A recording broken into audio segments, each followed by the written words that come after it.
dear students, I am Mahima teacher. Welcome to Mahima teacher's physics classroom in Spec Naturing.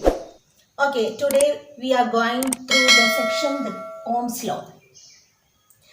And after my video, you should write down the points that you got from this section. Okay, and please listen carefully. And according to Ohm's law, there is a relation between the potential difference across the ends of the conductor, current through the conductor, and the resistance of the conductor. That is, at a constant temperature, that is the important point, at constant temperature, the potential difference between the conductor is directly proportional to the current through the conductor at a constant temperature. That means when the temperature increases, the resistance also increases. That section we already discussed in previous video. Okay, watch that video. And if you remove the proportionality, the equation becomes V equal to Ri, where R is the resistance of the conductor. Okay, what is the resistance of the conductor? R. That means R is equal to V by I. And its SI unit is ohm. And then here, what are the factors the resistance depends? It depends upon the nature of the material. And then what? Let us assume a conductor. Okay, a conductor of length L and area cross section A. Then, if we connect two such conductors together,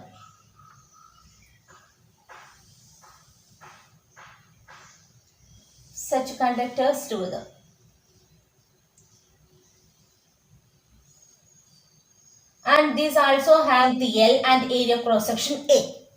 Okay. And if we pass a current through I, and the potential difference between this conductor is V and it is also V because these are similar conductors. Okay. Then the final resistance of this combination is R1 equal to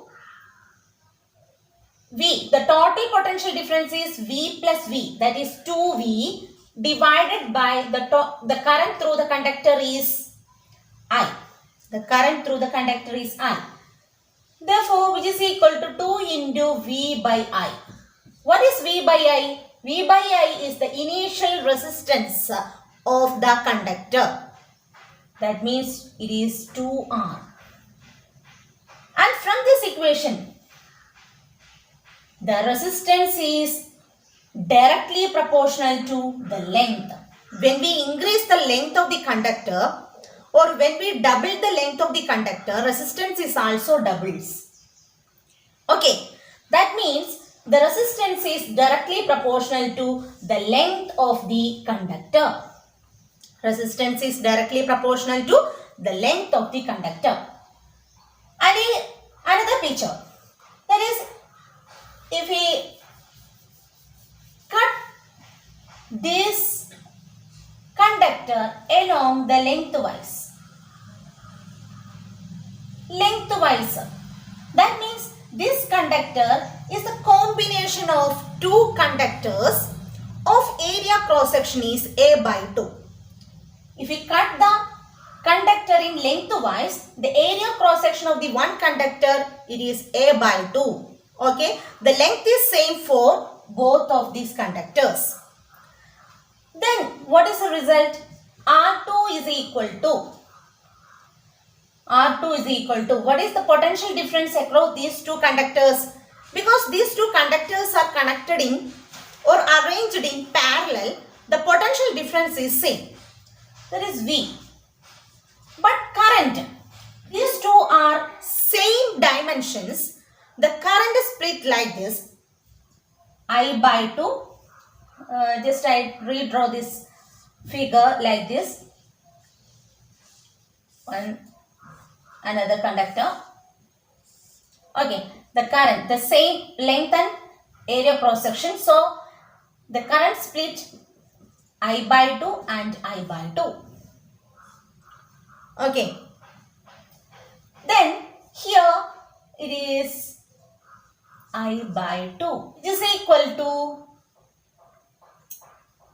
2 into V by I, which is equal to what is the result? 2 into R. And from this derivation, we could understand that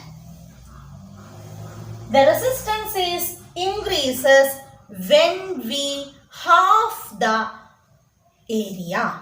That is, on halving the area of cross section of the conductor, resistance increases. That means the resistance of the conductor is inversely proportional to the area cross section of the conductor. Okay, the first result we got is R is directly proportional to length, and here we got R is inversely proportional to area of cross section. And if we combine these two equations, R is proportional to L by A. R is directly proportional to L and inversely proportional to the area of cross section. And if you remove the proportionality, we should multiply it with a constant rho. Rho L by A. What is rho? Rho is the resistivity of the conductor. Resistivity of the conductor, and its SI unit is ohm meter. Okay. Here the resistance of the conductor depends upon the nature of the material, length of the conductor and area cross section. But the resistivity of the conductor depends only on the nature of the or material of the conductor.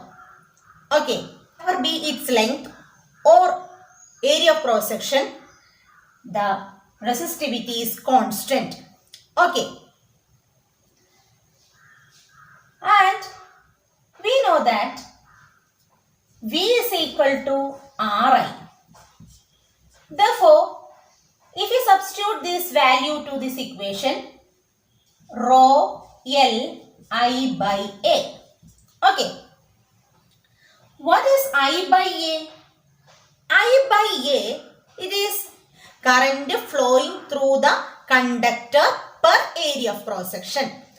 And this term, I by A, is called the current density. Current density. Current density. J. That means J is equal to I by A. Then what is the SI unit of current density? For current it is ampere, area cross section meter square. Therefore, ampere per meter square. It is the SI unit of current density. Current density is a vector quantity. Okay. Current density is a vector quantity.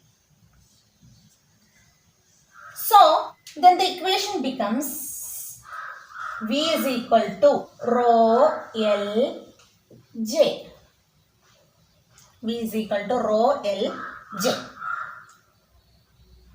Then there is a relation between electric field, potential difference and length of the conductor. Electric field E, potential difference V and length of the conductor. That is V is equal to E into L. Potential difference is equal to E into L. Therefore, EL is equal to rho LJ, equal to rho LJ, and E is equal to rho into J. E is equal to rho into J. And this equation can be remembered by the name of film Roja. Okay. the relation between electric field and the rho J. And J is equal to E by rho. Then 1 by rho. What is 1 by rho? It is the reciprocal of resistivity. The reciprocal of resistivity is sigma. That is the conductivity of the conductor. Conductivity of the conductor. Therefore, the equation becomes J is equal to E sigma. J is equal to E sigma. J is the vector quantity and here E is also vector quantity. J is equal to E sigma. This is another form of Ohm's law. Another equation for Ohm's law. Okay. I wind up this section, and if you are not subscribed my channel, please subscribe it, like it and share with your friends. And if you want to get the notification, please press the bell icon. Okay. See you on another section with another topic. Bye.